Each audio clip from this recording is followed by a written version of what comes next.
Aslında bu iddia tarihte ilk defa gündeme gelen bir iddia değil. Bunun bir takım geçmişte izlerini de sürebiliyoruz.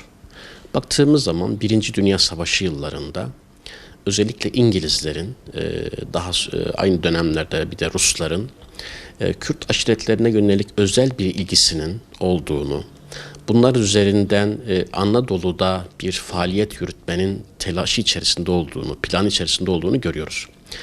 Mesela Birinci Dünya Savaşı sonrasında Mondros Mütarekesi imzalandığı zaman bildiğiniz gibi Fransa ve İngiltere Arap Yarımadası'nı tamamen kontrolleri altına almışlar. Dahası bununla yetinmemişler, bir de gizli anlaşmalar yaparak Anadolu'yu da kendi aralarında paylaşmışlardı. 1918 sonrası, Mondros sonrası bununla da yetinmemişler. Diyarbakır'ı, Urfa'yı, Maraş'ı, Antep'i, kısacası Kürtlerin yaşamış olduğu yerleri de işgal bölgesine dahil etmek için büyük bir çaba göstermişlerdir. Bu anlamda aşiretler üzerine çalışmışlardır. Çalışmamış değiller, çalışmışlardır. Bu anlamda bazı aşiret reislerine hediyeler göndermişler, paralar göndermişler. Bunları ikna yoluyla kendi yanlarına çekmeye çalışmışlar. Zaman zaman da tehdit yoluyla kendi tarafına kanalize etmeye çalışmışlardır.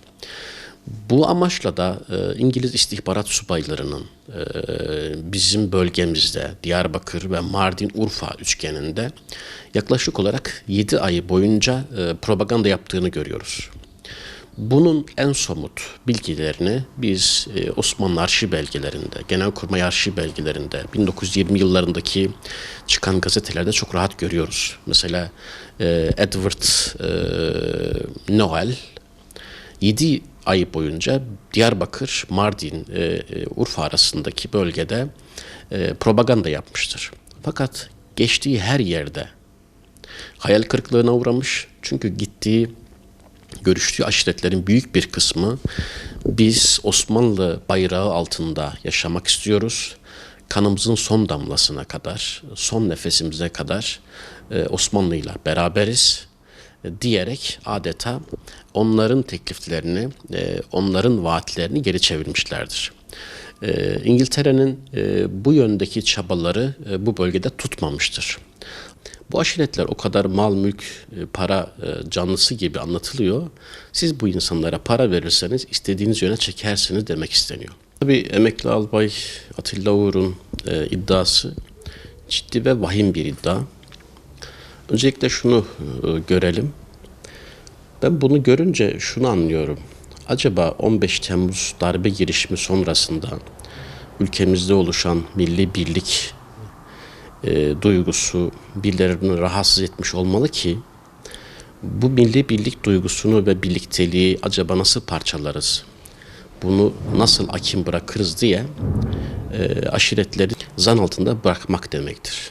Okullardaki kitaplarda Şeyh Said isyanı ayaklanması sırasında İngilizlerin destek verdiği söylenir.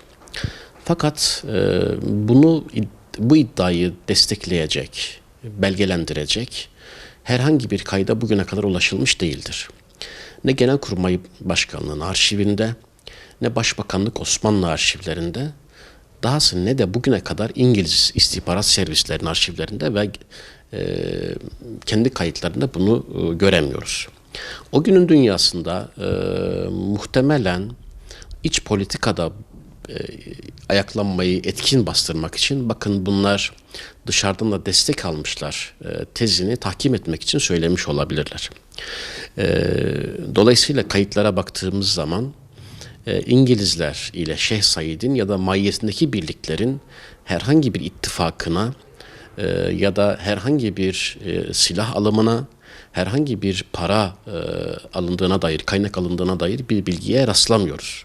Tarihi belgeye göre değerlendireceksek belgelerde böyle bir belgeye ulaşamadığımız en azından söylemek durumundayız.